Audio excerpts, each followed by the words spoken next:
नमस्कार, जोहार। मैं हूं दरवेश आनंद। आप देख रहे हैं लोक असर का स्पेशल एपिसोड। आज हम बात करेंगे राष्ट्रीय विकलांग मंच के महासचिव अरुण कुमार जी से। आपको बता दें कि इसके पहले हमने छत्तीसगढ़ विकलांग मंच के प्रदेश अध्यक्ष ईश्वर छाटा से छत्तीसगढ़ में विकलांगों की स्थिति, उनकी समस्याओं को लेकर हमने पहला एपिसोड बनाया था। और आज हमारा अचानक से पता चला कि झारखंड से अरुण कुमार जी आए हैं, जो कि राष्ट्रीय विकलांग मंच के महासचिव हैं। तो हम उनसे भी बातचीत करने के लिए यहाँ दुर्ग उनके निवास पे पहुँचे हुए हैं। तो हम उनसे रूबरू होते हैं। अरुण कुमार जी, आपका हमारे लोक असर चैनल में बहुत बहुत स्वागत है। और हम चाहेंगे कि आप हमारे दर्शकों को अपना एक संक्षिप्त परिचय दीजिए। सबसे पहले आप सभी को जोहार। मैं अरुण कुमार सिंह और मैं रहने वाला बेसिक झारखंड से हूँ। और झारखंड में जमशेदपुर से, आप जानते होंगे टाटा नगर सिटी के नाम से जाना जाता है। और मैं वर्तमान में दुर्ग में हूँ और दुर्ग में ही हमारी उनके साथ मुलाकात हुई है। और मैं राष्ट्रीय विकलांग मंच का महासचिव झारखंड में झारखंड विकलांग मंच के अध्यक्ष और झारखंड राज्य के राज्य सलाहकार बोर्ड का सदस्य हूँ। इस तरह और भी संस्थाओं और संगठनों के साथ जुड़कर विकलांगता के मुद्दे को पिछले 20 वर्षों से हम ग्रास रूट से लेकर राष्ट्रीय स्तर के पटल पर रखने का प्रयास कर रहा हूँ और ग्रामीण विकलांगों की आवाज़ वहाँ तक पहुँचाने का काम कर रहा हूँ। यही हमारा छोटा सा परिचय है। जी, अब आगे बढ़ते हैं। सर, ये बताइए, राष्ट्रीय विकलांग मंच की स्थापना का मूल उद्देश्य क्या है और आज उसकी प्राथमिकता क्या है? देखिए, राष्ट्रीय विकलांग मंच विकलांग, गरीब विकलांग, ग्रामीण विकलांग लोगों का एक जन आंदोलन है, एक संगठन है, कोई एनजीओ की तरह नहीं है जी। और इसकी एक शुरुआत 2006 में हुई थी जी। एक छोटी सी शुरुआत हुई थी। उस टाइम राष्ट्रीय विकलांग मंच के नाम से नाम नहीं जाना गया था। और इसको शुरुआत करने वाले विक्टर जॉन, जो खुद विकलांग थे, और उनके सहयोगी राघवेंद्र जी थे, जो एक विकलांगों को, ग्रामीण स्तर के विकलांगों को वो चाहते थे कि वो आवाज़ बने और अपनी बातें, हक की बातें न्यायिक प्रक्रिया से लेके जन आंदोलन के माध्यम से लेके सभी क्षेत्रों में, सभी जगहों पे वो अपनी बात रख सके। तो एक प्रयास उन्होंने 2006 में शुरू किया था और मैं उस प्रयास में जुड़कर एक सिपाही की तरह जुड़ा था। मैंने कभी सोचा भी नहीं था कि मैं ये राष्ट्रीय विकलांग मंच का महासचिव कभी बनूंगा। और वो एक जन आंदोलन, जो विकलांगों की आज़ादी की लड़ाई, सबसे बड़ी बात है कि हमारा देश आज़ाद हो चुका है और आज़ाद होने के बाद आज 77 वर्षों के बाद भी हम जो बातें कर रहे हैं विकलांगों की, हम जहाँ तक बात करते हैं, आज हमारे लोग शिक्षा से लेकर जो मौलिक अधिकार है, जीने का अधिकार, शिक्षा, रोजगार, इन सब चीज़ों से आज भी वंचित है जी। ठीक है। तो जब तक मौलिक अधिकार उसका सुरक्षित नहीं होता है किसी भी इंसान का, तब तक उनकी आज़ादी नहीं होती है। हमें पंख है, लेकिन उस पंख में हमें बांध दिया गया है, हम उड़ नहीं सकते हैं। तो हमारी आज़ादी कहाँ है? हमें राशन मिल जा रहा, पेट खाली भरने से तो जीवन जीना नहीं होता ना। तो हक की बात की करने के लिए प्लेटफॉर्म की शुरुआत 2006 में हुई और धीरे धीरे झारखंड से शुरू हुई थी। आज देश के 10 राज्यों तक इसकी पहुंच बन सकी है। इससे लाखों विकलांग व्यक्ति जुड़े और लाखों विकलांग व्यक्ति को इसके व्यक्तिगत जीवन में भी इसका फायदा मिला है। सरकार की योजनाओं का भी लाभ ले सके हैं। वो विकलांगता क्या होता है, विकलांग व्यक्तियों के लिए जो कानून बना, उस कानून की समाज लाखों लोग तक पहुंचाने का काम है संगठन किया है। तो इस तरह का छोटा छोटा प्रयास करते हुए जन आंदोलन है जो यहाँ तक पहुँचा है, जिसका परिणाम है कि हम यहाँ पर छत्तीसगढ़ में बैठे, आंदोलन का ही परिणाम है कि आज हम छत्तीसगढ़ में बैठ के इंटरव्यू दे रहे हैं। तो अरुण जी, क्या आप मानते हैं कि विकलांगता को आज भी कल्याण के तौर पर देखा जाता है, अधिकार के तौर पर नहीं? देखिए, विकलांगता को आज ही नहीं, शुरू से चैरिटी मोड में लोग ने चलाया है। विकलांग व्यक्ति की नीड उससे पूछ के तय नहीं होती, उसकी ज़रूरत क्या है वो विकलांगों से पूछा नहीं जाता है। वो दान के स्वरूप तय खुद कर लिया जाता है कि इनको ये चीज़ दे दो, ठीक है। आपने देखा होगा आज भी 5 साल का बच्चा को व्हीलचेयर वही मिलता है जो 50 साल का व्यक्ति को। दोनों का व्हीलचेयर का साइज आप देखेंगे ना एक ही होता, मेजरमेंट अलग रहता। भैया 5 साल का बच्चा का शरीर का स्ट्रक्चर क्या है, उसकी जगह अनुसार होना चाहिए, तो क्या उनका उतना सदुपयोग हो पाता है? एक मैं छोटा उदाहरण दिया, इस सारे सरकार की योजनाओं का ही हाल है। और सबसे दुखद बात है, आज हमारे देश में हमारे माननीय प्रधानमंत्री ने हमारा नाम दिव्यांग रखा। दिव्यांग के बाद जो जीवन में परिवर्तन लाने की विकलांगों ने आशा रखी, आज उस शब्द के हिसाब से उस आशा का संपूर्णता नहीं बन पाई है। क्योंकि दिव्यांग बोलने से नहीं होता है, उनके जीवन में वो बदलाव दिखना चाहिए। सबसे बड़ी बात क्या है कि हम जहाँ बात करते हैं एक नेशन एक पेंशन, तो फिर विकलांग व्यक्तियों का पेंशन की जब बात होती है तो एक नेशन एक पेंशन उनका क्यों नहीं होता है? एक राज्य 6,000 रुपये दे रहा और एक राज्य में 500 रुपये 400 रुपये मिलता है। आपके छत्तीसगढ़ में ही 500 मिलता है, बगल के राज्य में इससे ज़्यादा मिलता है, झारखंड में 1,000 रुपये मिलता है, बिहार में 1100 मिल रहा। तो ये तरीका सही नहीं ना है। हमें क्यों डिस्क्रिमिनेशन करके रखे हुए अपने लोगों के साथ में? क्या भारत में विकलांगता आज भी सामाजिक अभिशाप की तरह देखी जाती है, क्या है? देखिए, अभिशाप के तरह देखा जाना तो एक लोगों ने धारणा आज भी है, ग्रामीण स्तर पर आज भी बोलते हैं, चाहे लोग समझते हैं कि पूर्ण जन्म का पाप है या कोई गलत किया होगा। ये धारणाएं खुद विकलांग व्यक्ति के मन में डाल दिया जाता है और ये जो धारणा से खुद विकलांग व्यक्ति को निकलने में काफ़ी वक्त लगता है। उसके माँ बाप के मन में भी ये धारणा रहती है, परिवार के अन्य सदस्यों के भी मन में धारणा रहती है, जिसका इम्पैक्ट समाज में भी रहता है। ये और इस धारणा के चलते उनकी सहभागिता हर जगह नहीं बन पाती है, ठीक है। क्योंकि समाज के सभी सामाजिक कार्यक्रमों में विकलांग व्यक्ति की उपस्थिति आप कहाँ देखते हैं? तो कहीं ना कहीं धारणा तो बनी हुई है कि अभिशाप के रूप में या पूर्ण जन्म के पाप के रूप में है। लेकिन मेरा मानना है कि एक गलत धारणा है और विकलांग व्यक्ति को इस धारणा से खुद उभर के बाहर आना चाहिए, क्योंकि धारणा नहीं है। विकलांगता एक मतलब एक विविधता है।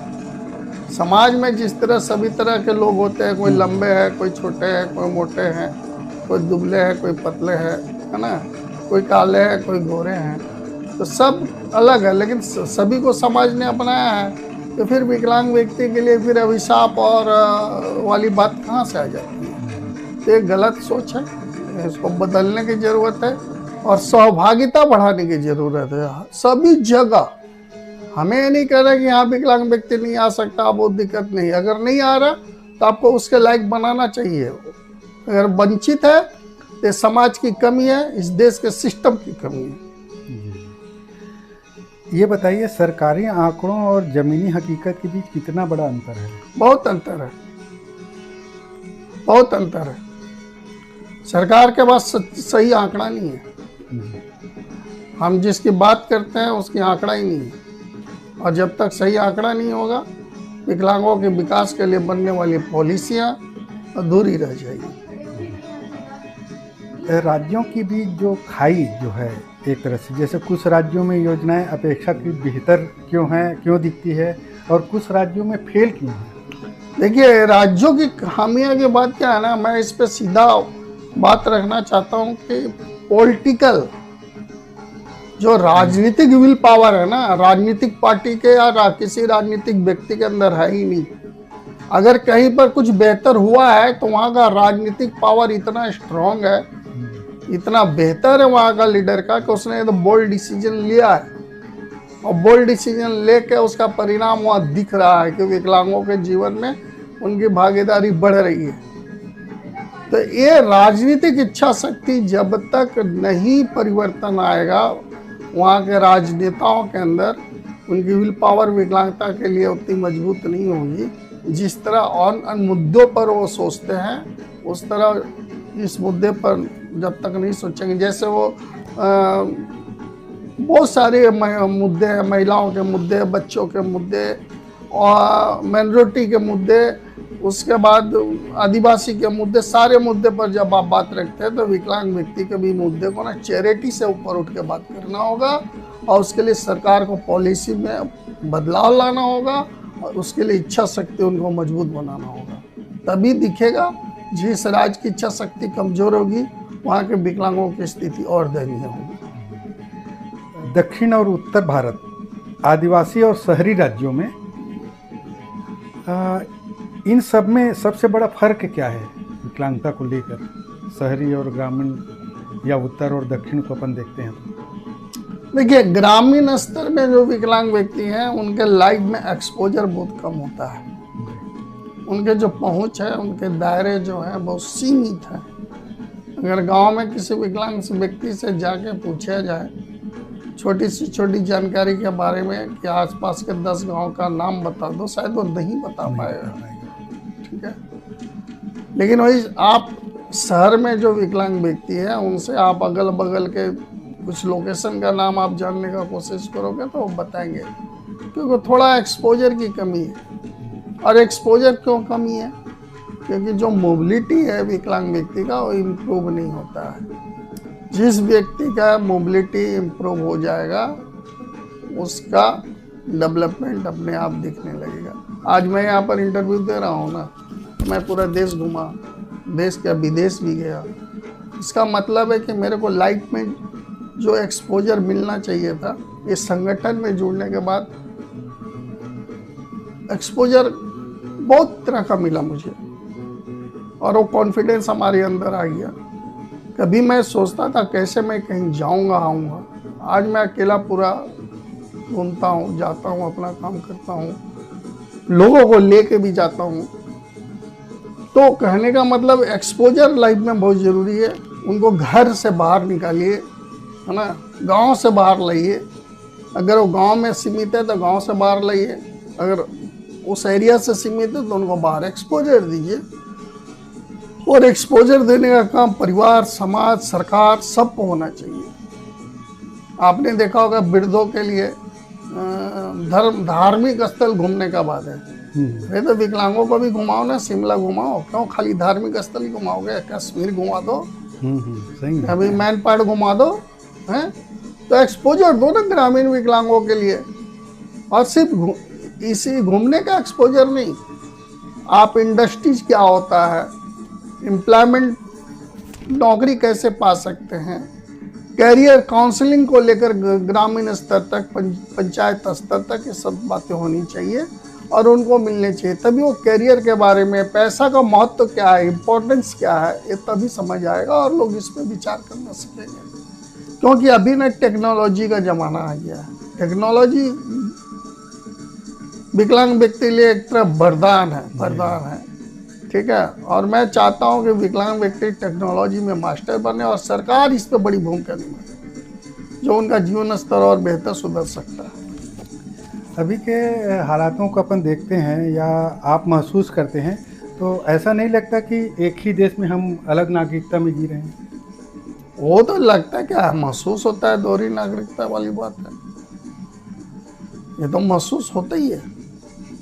अगर मुझे सिनेमा देखने की बातें हो, आज कोई व्हील चेयर पर बैठा हुआ व्यक्ति है, मुझे एक भी शहर में मेरे को सिनेमा हॉल दिखा दीजिए जिसमें मैं व्हील चेयर लेके जा सकूं। कोई एक ऐसा मेरे को पोस्ट ऑफिस दिखा दीजिए, मैं जहाँ व्हील चेयर के बिना जा सकूं, व्हील चेयर लेके जा सकूं। कोई ऐसा बस दिखा दीजिए, ट्रांसपोर्ट सुविधा दिखा दीजिए जहाँ पर व्हील चेयर के मैं साथ जा सकूं। कोई मेरे को ऐसा शौचालय दिखा दीजिए जहाँ मार्केट के अंदर है, जहाँ पर मैं व्हील चेयर के साथ उपयोग कर सकूं इंडिपेंडेंट डिग्निटी के साथ। अगर ये सारी सुविधा सभी को मिल रही है, इस देश के नागरिक को, तो फिर हम अगर इस सुविधा से वंचित है तो ये क्या लगता है? ये तो साफ दिख रहा है कि मेरे साथ दोहरी नागरिकता का तरीका है। ये बताइए कौन कौन से राज्यों में विकलांगों को सबसे कम और ऐसे कितने राज्य हैं जहां सर्वाधिक पेंशन दिया जाता है? देखिए, सबसे कम में तो आपका छत्तीसगढ़ ही है ना, यहाँ पर 500 रुपया है। और मुझे लगता है सभी विकलांगों को नहीं है, जो 18 साल से ऊपर है उनको शायद मिलता है, मुझे जहाँ तक पता है। जबकि झारखंड में 5 साल से ऊपर जो विकलांग व्यक्ति हैं उन सभी को 1000 रुपया मिलता है। ये तो अगल बगल की बात हो गई। बिहार भी आपका सेट हुआ 1100 रुपये मिलता है। आप आंध्रा में चले जाइए, वहाँ के लोगों को 6000 रुपये पेंशन की बात हो रही है, दिया जा रहा है। दिल्ली में आपको 5000 6000 रुपये दिया जा रहा है, गोवा में दिया जा रहा है। तो जब उन सब राज्यों में 5000 6000 दिया जा रहा है, तो जो मिनरल्स है ना, छत्तीसगढ़ झारखंड मिनरल्स पूरे देश को, क्या पूरी दुनिया को दे रहा है। यहाँ से यूरेनियम जा रही है, कोयला जा रही है ना, यहाँ से लोहा जा रहा है, सारा कुछ जा रहा है हमारे माइंस। उस पर क्या विकलांगों का हक नहीं बनता है क्या? जब वो स्रोत हमारा नेचुरल पर सभी का हक है तो हमारा है, तो फिर हमें फिर पेंशन में ऐसा भेदभाव क्यों हो रहा है? हम यहाँ पर क्यों ऐसा दोहरा नीति में आए? यहाँ पर जितनी इंडस्ट्री है, सबसे बड़ी बात है ये तो है ही इंडस्ट्री में विकलांग व्यक्तियों को क्यों नहीं रोजगार दिया जा रहा? विकलांग व्यक्ति इंडस्ट्री में काम नहीं कर सकता है? अरे किस प्रकार की विकलांगता है भाई? उसमें कुछ ऐसी विकलांगता है जो इंडस्ट्री में बेहतर काम कर सकता है और नॉन डिसेबल से बेहतर काम कर सकता है। आपको उनको ट्रेनिंग देने की जरूरत है और उससे काम लेने की जरूरत है। लेकिन कुछ इंडस्ट्री खाली डेमोन्स्ट्रेशन के नाम पे काम कर रही है, दिखावे के रूप में कुछ 4-5 विकलांग व्यक्ति को रख के वो CSR के तहत दिखाती है कि देखो हम तो विकलांग को रोजगार दिए हैं। लेकिन ये चुतिया बनाने वाला बात है। ये मैं जो भाषा का बोल रहा हूँ असंवैधानिक भाषा है, लेकिन ये सीधा हो रहा है। सोचनी चाहिए। अरे भैया लॉलीपॉप मत खिलाओ। अब हम लोग भी पढ़ रहे लिख रहे हैं, हमारी संख्या थोड़ी कम है एजुकेटेड, लेकिन हम लोग भी इस चीज को समझ रहे हैं। बिल्कुल, हम भी इस देश की अर्थव्यवस्था को समझने लगे हैं। इकोनॉमिक ग्रोथ क्या होता है, GDP क्या होता है, सब पर हम भी अच्छी बातें कर सकते हैं। हम उस लेवल के विकलांग व्यक्ति नहीं हैं। आप जिस विषय पे चर्चा करने चाहेंगे मैं चर्चा करने को तैयार हूँ। अब वो नहीं रहा, परिवर्तन आ रहा है। विकलांग व्यक्ति एजुकेटेड हो रहे हैं, लेकिन संख्या कम है। क्या ऐसे विकलांगों को आपको रोजगार नहीं देना चाहिए? लेकिन आप डरते हो, सरकार डरती है।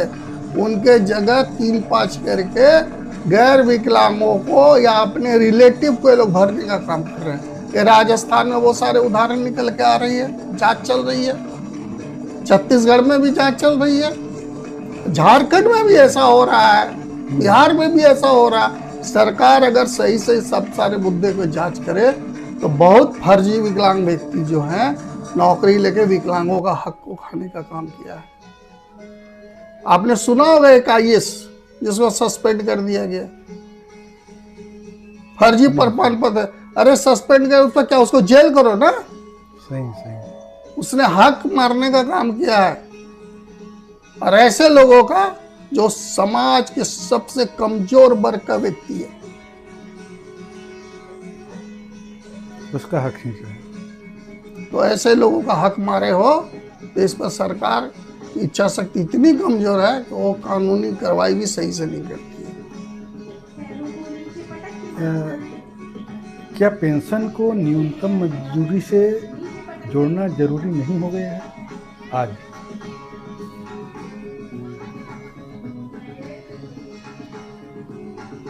देखिए, जो आजकल कलेक्ट्रेट का जो मिलता है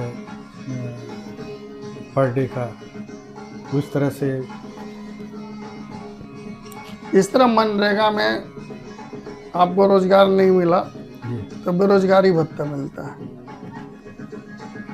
एक वो कार्डधारी बनता है और रोजगार मांगता है, नहीं मिलता है तो उसको मिलता है। मुझे लगता है इस देश में विकलांग व्यक्ति के लिए एक ऐसी पॉलिसी आनी चाहिए जहां पर राइट टू फूड, ठीक है, राइट टू हेल्थ, ठीक है, उसका पूरा जीवन सुरक्षित रह सके। ये दो विषय पे सरकार को लाना चाहिए और इस पे जो भी न्यूनतम दर तय हो उसको मिलना चाहिए। राइट टू एजुकेशन, वही राइट टू एजुकेशन है, राइट टू फूड है, राइट टू मेडिकल, मेडिकल में जो भी जितना है खर्च है आप वहाँ पर छोड़ देते हो, आपको उनके लिए आपको ना कोई मेडिक्लेम भी इस देश में करने वाला है नहीं। इस देश में कोई मेडिक्लेम पॉलिसी नहीं है उनके लिए। ये सारी जो क्या वो बीमार नहीं पड़ते, उनको इलाज की जरूरत नहीं है, आयुष्मान कार्ड का भी लाभ उनको नहीं मिलता है लाभ। जो कानून बनाए हुए हैं विकलांगता को लेकर 2016 में कुछ एक्ट बनाए हुए हैं, वो क्यों लागू नहीं हो रहा है? नहीं, कानून तो लागू हो गया है, 2017 में ही पूरे देश में लागू कर दिया गया है। उसके साथ बहुत सारी बातें कि स्टेट को अपना पॉलिसी बनाना है और उसको अपने राज्य में अपने स्तर पे इम्प्लीमेंट करना है। तो बहुत सारे राज्यों में इम्प्लीमेंट भी शुरू हो गया है, ऐसा नहीं कि कानून बना है। लेकिन हमारा कहना है कि उस कानून के आधार पर सरकार काम नहीं ना कर रही है। लागू तो है कानून, कानून के आधार पर काम होना चाहिए। जब तक काम नहीं होगा उसका फायदा उसको बेनिफिशियरी को कहाँ मिलेगा? तो उसका काम होना चाहिए। काम हो नहीं रहा, काम नहीं दिख रहा। अगर दिख रहा है तो मेरे को बताएं। ये बताइए, आप तो देश में बहुत जगह घूमते रहते हैं कितने राज्यों में अब तक इस तरह के कानून के दायरे में जो उल्लंघन हुआ है कानून को लेके, तो वहाँ जुर्माना या सख्त कार्यवाही हुई हो जो उल्लंघन कर रहे हैं? देखिए, कुछ कुछ जगहों पर रिजल्ट उदाहरण के रूप में आया है। कुछ मामले हमारे मध्य प्रदेश में भी है जहाँ पर किसी विकलांग व्यक्ति के साथ भेदभाव हुआ तो वहाँ कुछ हुई है। अभी कुछ विकलांगता को लेकर मीम्स बनाए गए थे कुछ खिलाड़ियों ने, तो सुप्रीम हाई कोर्ट ने और सुप्रीम कोर्ट ने उन्हें इसके लिए पनिशमेंट दिया है, माफ़ी मंगवाया है। तो अभी कुछ कुछ हो रही है, इससे बदलाव आ रहा है। लेकिन मुझे कहना है कि अवेयरनेस की बहुत ज़्यादा ज़रूरत है पूरे देश में, और खासकर पंचायत स्तर पे अवेयरनेस पहुंचना चाहिए गांव-गांव तक। उस तरह की पहल करने की ज़रूरत है। ये बताइए, किन राज्यों में 4% जो आरक्षण जो आप लोगों को मिलना जो तय हुआ है वो सही तरीके से लागू हुआ है? ऐसा कोई राज्य है? देखिए, 4% आरक्षण की जहाँ तक बात है, ये सभी जगह है, पूरे देश में है, ठीक है। और जब राष्ट्रीय स्तर पर लागू हुआ तो सभी को लागू करना है। कहीं कहीं पर विभागीय स्तर पर कुछ राज्यों में दिक्कत हो रहा है तो वहाँ जाके फिर हाई कोर्ट में करते बात कर रहे थे।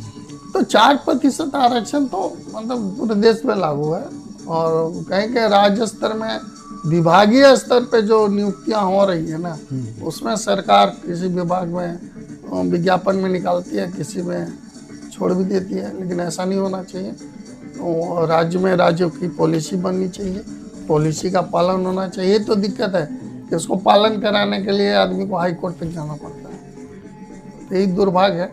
इसकी मॉनिटरिंग हमारे देश में होनी चाहिए, वो सबसे बड़ी जरूरी है। तो इस प्रकार से पद चिन्हांकन में राज्य सरकार जानबूझ के अवहेलना तो नहीं कर रही है? एकदम कर रही है। अभी आप किसी राज्य से जानना चाहिए ना कि आपके पास जो पद का चिन्हित जो पद है विकलांगों के लिए, बताइए। उनकी सूची मांग के देखिए, उनको पुराना वाला ही दिखाएंगे, नया वाला तो उनके पास होगा ही नहीं। ठीक है। और नया नियुक्ति में कितना उन्होंने लोगों को नियुक्ति लिया है, ये भी आप पूछ लीजिए, पता चल जाएगा। हाँ, क्योंकि मैं तो जहाँ तक मेरा अनुभव है, मैं झारखंड की बात कर रहा हूँ, हर नियुक्ति को लेकर हाईकोर्ट जाना पड़ता है। ठीक है, तब जाके कुछ उसमें विकलांगों को इसका लाभ मिलता है। तो ये बड़ा हास्यास्पद प्रक्रिया है। छत्तीसगढ़ को कैसे देखते हैं? यहाँ भी वही है, छत्तीसगढ़ और झारखंड और बिहार में कोई अंतर नहीं है, ये लगभग सब भाई लोग हैं। बोलते ना भाई भाई मौसेरा भाई वाला हाल सबका है। हम बोले ना, इच्छा शक्ति राजनीतिक व्यक्ति के अंदर नहीं है, और जब तक हम लोग जैसा विकलांग व्यक्ति राजनीतिक पावर में नहीं आएगा, तब तक ये परिवर्तन दिखना मुश्किल है। या कोई राजनेता विकलांगों का हितैषी बनना चाहता है तो इन मुद्दों को समझे और उनको इम्प्लीमेंट कराने का काम करे। लेकिन हमने क्या देखा है ना, एक व्हील चेयर नेताजी देंगे और 10 गो उनके साथ फोटो खिंचाएगा, है ना। तो वही वाला हाल हो जाता है, एक अनार 100 बीमार वाला हाल हो जाता है। यार एक व्हील चेयर पर 10 लोग फोटो खिंचा रहे हैं और खूब उसको शेयर कर रहे हैं आजकल सोशल मीडिया में। तो भैया काम करो, काम करोगे ना वो अपने आप सब कुछ दिखेगा। ये बताइए अरुण सर, निजी क्षेत्रों में विकलांगों के लिए क्या कोई जिम्मेदारी तय होनी चाहिए? निजी क्षेत्र मतलब जैसे निजी क्षेत्रों में जैसे उद्योग वगैरह है, कहीं कुछ काम जो हम तो वही बोल रहे थे ना, आपको थोड़ा देर पहले तो बताया कि इस राज्य में खनिज संपदा पर किसका हाथ है? यहाँ के लोगों का, सभी को, नागरिक का। उस नागरिक में विकलांग व्यक्ति भी है, महिला भी है, पुरुष भी है, दलित भी है, आदिवासी भी है, सभी है। नौकरी सभी को मिल रहा अगर इंडस्ट्री लग रहा तो, है ना। विकलांग व्यक्ति को क्या मिल रहा? तो फिर नहीं मिल रहा तो वो भी तो नागरिक था, तो फिर इंडस्ट्री लग के उसको क्या फायदा हुआ? मेरा मानना है कि जो खनिज संपदा पर जब सबका राइट्स है और उस जगह पे अगर इंडस्ट्री लग रही है तो उस क्षेत्र के विकलांगों को उस इंडस्ट्री में नौकरी मिलनी चाहिए। ये पॉलिसी स्टेट पॉलिसी बनाए या भारत सरकार इसी पॉलिसी बनाए, नहीं तो गलत है ना, सब चीज गलत है। सभी लोगों को मिलेगा, फिर इनको क्यों नहीं मिलेगा? तो इसमें भी उनको काम से अलग रखने का, ये तो साफ दिख रहा है ना। आप जब उस कंपनी से बात करोगे, ज़्यादा वो करोगे, तो CSR के तहत एक तो पान का दुकान बाहर लगा के दे देंगे आपको। पान का ठेला, चाय का ठेला। अरे विकलांग व्यक्ति के लिए जब यही सब बात है क्या? पान का ठेला लगाओ, चाय ठेला लगाओ, पकौड़ी छानो, हैं? अरे वो पढ़ा लिखा है, कंप्यूटर ऑपरेटर बन सकता है, माली का काम कर सकता है, ऑफिस में वार्ड बॉय बन के चाय पिला सकता है। ऐसा थोड़ी है कि नहीं कर सकता है? कर सकते हैं। गार्ड का काम कर सकता है, आपका लिफ्ट को ऑपरेट करने का काम कर सकता है। काम का कमी है क्या? बस वही इच्छा शक्ति की कमी है। आप सोचते हो कि विकलांग व्यक्ति है ना, गिर जाएगा, एक्सीडेंट हो जाएगा, कुछ हो जाएगा। मेरे को बता दो ना यार, केडो विकलांग व्यक्ति गिर के मरा है। हाँ, एक्सीडेंट हुआ। ऐसी तो बातें है ही नहीं। ऐसे कोई राज्य है जहाँ के जो सरकारी भवन हैं व्हील चेयर फ्रेंडली हो? देखिए ऐसे तो कहीं नहीं है, कुछ कुछ दिल्ली में दिखता है। हमारा देश का राजधानी है, तो दिल्ली में कुछ सुगमता आई है, बनी है। अभी मैंने कुछ प्राइवेट स्तर पर रेलवे स्टेशनों पर जो काम हो रही है, कुछ रेलवे स्टेशनों पर भी मैंने देखा है कि कुछ बदलाव दिख रहे हैं। लेकिन ये जो राज्य स्तर के जो ऑफिसेस हैं, चाहे मैं बोलता हूँ कि अब हमारा जिला में एक कलेक्टर ऑफिस होता है, किसी एक कलेक्टर ऑफिस मेरे को दिखा दो जहाँ पर व्हीलचेयर से हम पूरे ऑफिस पूरे बिल्डिंग को इंडिपेंडेंट घूम कर देख सके, किसी भी विभाग में जा सके। एक भी मेरे को इस देश का कभी कोई दिखा दो, मुझे लगता नहीं है ऐसा। सही बोल रहे, नहीं। तो क्या सुलभ भारत अभियान सिर्फ फोटो तक ही सीमित है, रील तक? नहीं, 16 भारत अभियान चल रहा, इसको गति देने की जरूरत है। बहुत अच्छा अभियान है और स्टिक होकर इसको गति देने की जरूरत है। क्या कि जब लॉ बना था ना, आरपीडी एक्ट जो बना था 2016 में, कहा गया था 5 वर्षों में के अंदर में बहुत सारे चीज़ों को सुधार कर लेना है, लेकिन वो गति नहीं रहा, वो चीज़ दिखा नहीं। तो मुझे लग रहा है कि टाइम ख़त्म भी हो गया, उतना दिन तो 10 साल हो गया, लेकिन उसके बाद भी नहीं हुआ। तो इसको थोड़ा सा स्टिक होके काम करवाने की ज़रूरत है, तो हो सकता है। फेल तो नहीं कर सकते, लेकिन बड़े शहरों में बदलाव थोड़ा दिखा है, लेकिन ये ग्रामीण स्तर पर नहीं दिखा है। मेरा मानना है कि छोटे शहर जो है, और हम लोग का जो देश है वो गाँव का देश है, तो ज़्यादातर विकलांग व्यक्ति गाँव में रहते हैं, तो ग्रामीण भारत सुगम बनाना बहुत जरूरी है। हम ग्रामीण भारत सुपर भारत बनाने का उद्देश्य सरकार को सोचना चाहिए। विकलांग महिलाओं की स्थिति के बारे में कुछ बताइए, क्या देश भर में क्या स्थिति? देखिए भाई, महिला की स्थिति तो ऐसी भी आप लोग सब जानते हैं कि इस देश में क्या है, और महिलाओं के आज इतना एजुकेशन होने के बाद भी इतना काफ़ी क्षेत्रों में अच्छी बदलाव है। आज महिला सेनाओं में भी है, आज महिला सभी क्षेत्रों में आगे बढ़ रही है, लेकिन उसमें विकलांग महिलाओं की स्थिति बहुत दयनीय है। मैंने जहाँ तक देखा है, विकलांग व्यक्ति की तो स्थिति खराब है, उससे ज़्यादा विकलांग पुरुष से ज़्यादा विकलांग महिला की स्थिति खराब है। उनका जो शिक्षा का स्तर है वो और बहुत कम है, उनका कम्युनिकेशन लोगों के साथ बहुत कम है, वो घर के दहलीज को पार करके निकलना उसके लिए बहुत बड़ी चुनौती है, क्योंकि परिवार का उनका जो सपोर्ट जितना चाहिए वो नहीं मिलता है, क्योंकि वो लड़की होने के चलते वो बोलते तुम कहाँ क्या करने जाओगे, और ये पीड़ा जो है उनको एक बांध के रखता है और वो कुंठित हो जाती है, दुखी रहती है हमेशा। मैंने जितने लोगों के साथ काम किया है, मैंने बहुत लड़कियों को घर से निकालने का भी काम किया, बहुत लड़कियां आगे बढ़ के आज जॉब भी कर रही है, मुझे बहुत खुशी भी होता है, ठीक है। लेकिन उन लोगों को भी देखा है मैंने घुट घुट के जीते हुए, जो आज भी वो पीड़ा मेरे अंदर है कि उनकी स्थिति सच में बहुत दयनीय है, और उसी स्थिति को बदलने की ज़रूरत है। जब तक हम उस स्थिति को नहीं बदलेंगे ना, तो विकसित भारत, विकास किया हुआ भारत नहीं बन सकता। ऐसा कोई राज्य है जो विकलांग महिलाओं के लिए कोई अलग से कोई योजना चला रही हो? नहीं, मुझे तो ऐसा नहीं लगा कि कोई राज्य ऐसा है जो स्पेशल विकलांग महिलाओं के लिए कुछ योजना चला रही है, मुझे नहीं लगा किसी राज्य। तो क्या राष्ट्रीय विकलांग मंच के पास विकलांग महिलाओं के अलग से कोई नीति या दस्तावेज बनाए? देखिए, हमारा राष्ट्रीय विकलांग मंच का एक ही उद्देश्य है कि विकलांग महिलाओं की भागीदारी हमारे साथ बराबर की होनी चाहिए। हम उस कोशिश में हैं, अभी हम भी उसमें सफल नहीं हैं। हम जिस कमेटी को बनाएं, चाहे जिस जगह पे हमारी भागीदारी हो, विकलांगों में संगठन की, तो 50-50 की भागीदारी हो, वो हमारा मानना है।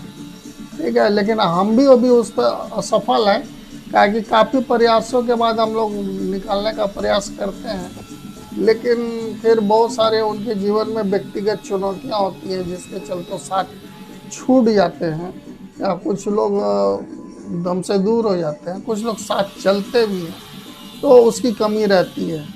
तो हम लोग उस पर हमेशा अमल करते हैं। दूसरी बात, हम लोग उनके लिए अलग कैपेसिटी बिल्डिंग कार्यक्रम चलाने का, लीडरशिप का प्रोग्राम बीच बीच में करते रहते हैं, सिर्फ महिलाओं के लिए, विकलांग महिलाओं के लिए। आदिवासी बहुल राज्यों में विकलांगता को लेकर सबसे बड़ी चुनौती क्या है? आदिवासी बहुल जगह में क्या है कि विकलांग महिलाएं जो है, उनके साथ और भी चुनौतियां हैं। खासकर घर से बाहर निकलना है तो जनरली है विकलांग महिलाओं के साथ। उसके बाद लैंग्वेज बहुत बड़ा बैरियर भी बनता है, वो भी एक दिक्कत है। उनका सुगमता नहीं होता है, एजुकेशन बैरियर होता है। तो ये सारी बाधाएं तो उनके लिए है जो चुनौती बनती है। सरकार की योजना वहाँ तक नहीं पहुँच पाती है, और उनका लाभ भी उनको नहीं मिलता है, और वो बाहर निकल के भी नहीं आ पाते। तो चुनौती काफ़ी है जमीन, मतलब ग्रामीण सुदूर जगहों से। ग्रामीण भारत में कितने ऐसे विकलांग होंगे, प्रतिशत में बताइए, कि जिनके जो प्रमाण पत्र से वंचित है, जिनका बन नहीं पाया? देखिए, मैं इतना आंकड़ा तो नहीं अभी दे सकता, क्योंकि आंकड़ा बोलना इतना आसान नहीं है। एक आप अपने स्टेट का बता दीजिए। लेकिन मैं झारखंड का बता दीजिए। झारखंड में मैं एक ही बात कह रहा हूँ, कह सकता हूँ।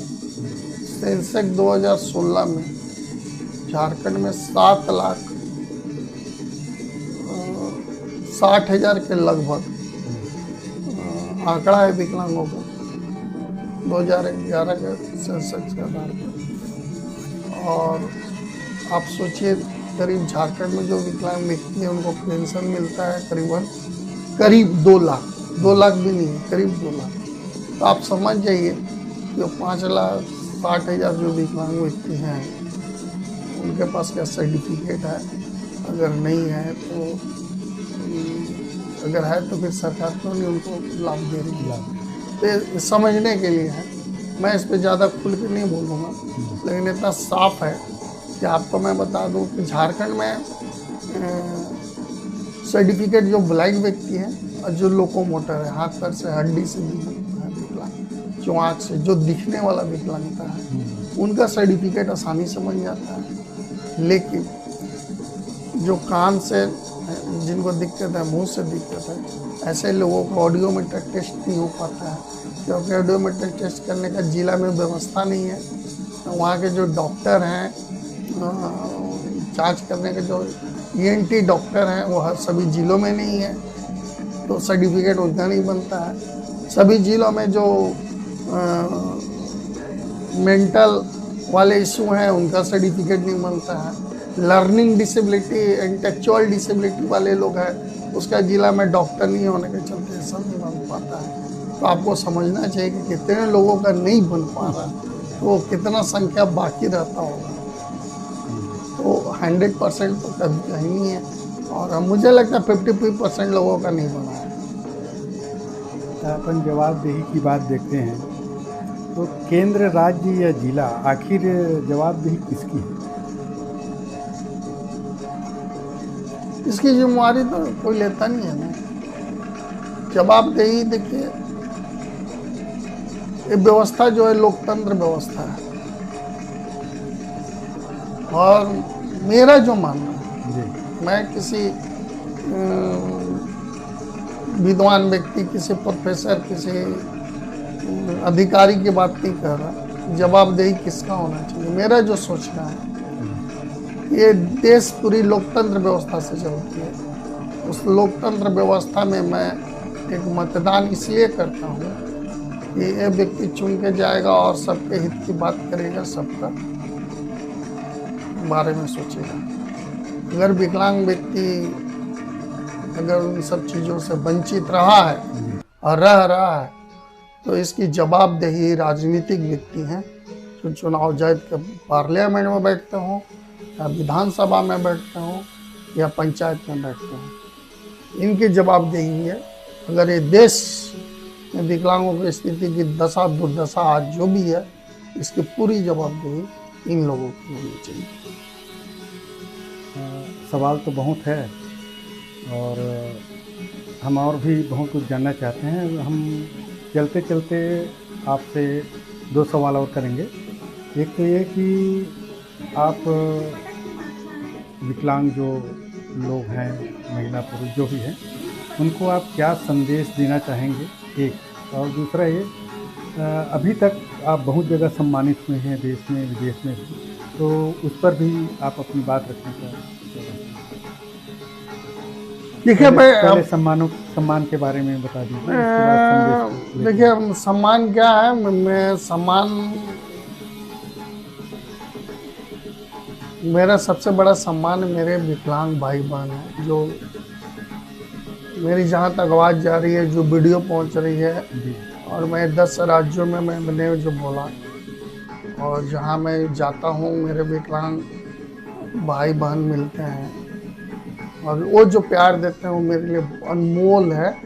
वो मेरे लिए बहुत बड़ा सम्मान है। अवार्ड किसी संस्था का बात है तो दिल्ली की एक संस्था है जो NCPDT ये काम करती है विकलांगता पे, इन्होंने मुझे पॉलिसी मेकिंग पे अवार्ड दिया, सम्मान जावेद आबिदी पर पॉलिसी मेकिंग का अवार्ड राष्ट्रीय स्तर पर मुझे दिया।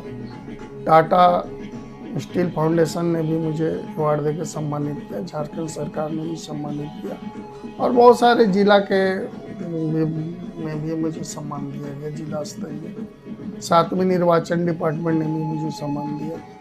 ये सम्मान ठीक है, मेरे रिकॉग्नाइजेशन के लिए ठीक है, लेकिन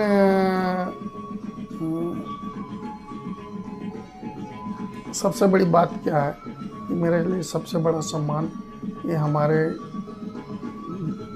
गांव के जो विकलांग व्यक्ति हैं, शहर के जो विकलांग व्यक्ति हैं, वो जो प्यार मिलता है उनसे, उससे बड़ा सम्मान मेरे लिए कुछ नहीं है। और मैं उनके जीवन में बदलाव आते रहे उसके लिए संघर्षरत हूँ।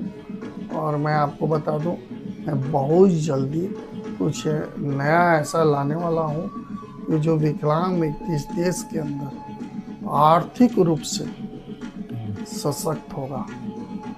आर्थिक रूप से मैं बता रहा हूँ, आर्थिक रूप से जो सपने होते हैं ना उड़ने के, वो पूरा करने के रास्ते बनाने का मैं प्रयास में लगा हुआ हूँ। और मैं पहले उड़ूँगा फिर आप सबको उड़ाऊँगा। तो ये मैं काफ़ी दिन से मेहनत कर रहा हूँ, लेकिन मैं पूरी कोशिश, अगर मैं सफल हुआ तो आप उड़ने के लिए तैयार रहना, क्योंकि वो रास्ता मैं पाथवे बनाने में लगा हुआ हूँ। तो ये हमारा है। और बस आपसे मेरा एक ही संदेश है, सभी विकलांग भाई बहनों से, आप लोग खूब पढ़ो, है ना, खूब पढ़ो। डिजिटली ज़माना है, ज्ञान को छोड़ो नहीं। किताबी ज्ञान, डिग्री वाली ज्ञान अलग चीज़ है, नॉलेज होना चाहिए। टेक्नोलॉजी का ज़माना है, आप खूब पढ़ो। आप जिस दिन पढ़ोगे ना और इस देश के कानून व्यवस्था को जान जाओगे, इस देश के संविधान को समझ लोगे ना, तो आपके अंदर जो एक डर है ना, वो डर खत्म हो जाएगा। और जिस दिन वो डर खत्म हो जाएगा ना, तो आप अपनी आवाज़ को बेधड़क, निर्भय तरीके से रख सकोगे। क्योंकि मैं इन सब चीज़ों को पढ़ा हूँ, इसलिए विश्वास है, मैं निडर होकर बात करता हूँ, मैं डरता नहीं हूँ किसी से। तो मेरी एक ही रिक्वेस्ट है, आप लोग अपने नॉलेज को बढ़ाओ, सही नॉलेज को बढ़ाओ, तथ्य को ध्यान में रखते हुए जानो और पढ़ो। जो बोला जाता है ना कि ज्ञान मतलब किताब का मतलब बोलता है ना, ज्ञान क्या शेरनी का दूध पी लिया, जो शिक्षा का, वही शिक्षा का जो ज्ञान होता है, उस श्रेणी का अगर आप दूध पी लिया, फिर आपसे दुनिया में कोई टकरा नहीं सकता। तो आपको ना ये शिक्षा का दूध पीने की ज़रूरत है, और ये कोई आपको आकर देगा नहीं, इसको आपको खुद मेहनत करना पड़ेगा। तो मेरा सभी विकलांग व्यक्तियों से कहना है, आप शिक्षित, किताब पढ़ने वाला शिक्षा नहीं, ज्ञान होना चाहिए। इस देश की पॉलिसी को पढ़ने की कोशिश करो, सभी तरह के, विकलांगों की पॉलिसी, महिलाओं की पॉलिसी, बच्चों की पॉलिसी, दलितों की पॉलिसी, सब में जानो। उसके बाद न्याय व्यवस्था क्या है उसको समझने की कोशिश करो। भारत की आर्थिक व्यवस्था कैसे चल रही है, ये अर्थव्यवस्था कैसे चल रही है, विश्व में कैसा अन्य देशों का अर्थव्यवस्था चल रही है, हमारे देशों का अर्थव्यवस्था कैसा है, क्या हमें कोई झूठ बोल रहा, क्या हमें कोई ठगने का काम कर रहा, लॉलीपॉप। इन सब चीज़ों को पढ़ने का प्रयास करो और जानो। जब इन सब चीज़ों को आप पढ़ना सीख जाओगे ना, तो आपको फिर कोई हरा नहीं सकता, आप सिर्फ विजेता बनोगे, विजेता।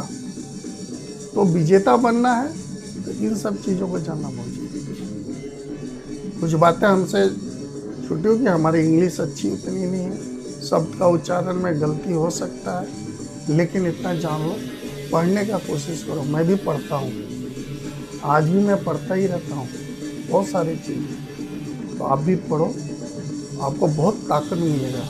जैसे बोलता है ना, दूध पीने से ताकत मिलता है, तो शिक्षा का दूध पियोगे ना और ताकत। तो साथियों, अभी हम बात कर रहे थे राष्ट्रीय विकलांग मंच के महासचिव अरुण कुमार जी से, जो झारखंड से छत्तीसगढ़ आए हुए हैं। तो यह जानकारी आपको कैसे लगी हमें कमेंट करके ज़रूर बताइएगा, और आप ये वीडियो कहीं से भी देख रहे हो तो हमें लाइक, शेयर और सब्सक्राइब ज़रूर कीजिए। लेते हैं अरुण कुमार जी से विदा। नमस्कार। फिर मिलते हैं एक नई शख्सियत के साथ, एक नई जानकारी और नए सवालों को लेकर। तो दीजिए इजाज़त। नमस्कार, मैं हूं दरवेश आनंद और आप देख रहे थे लोक असर।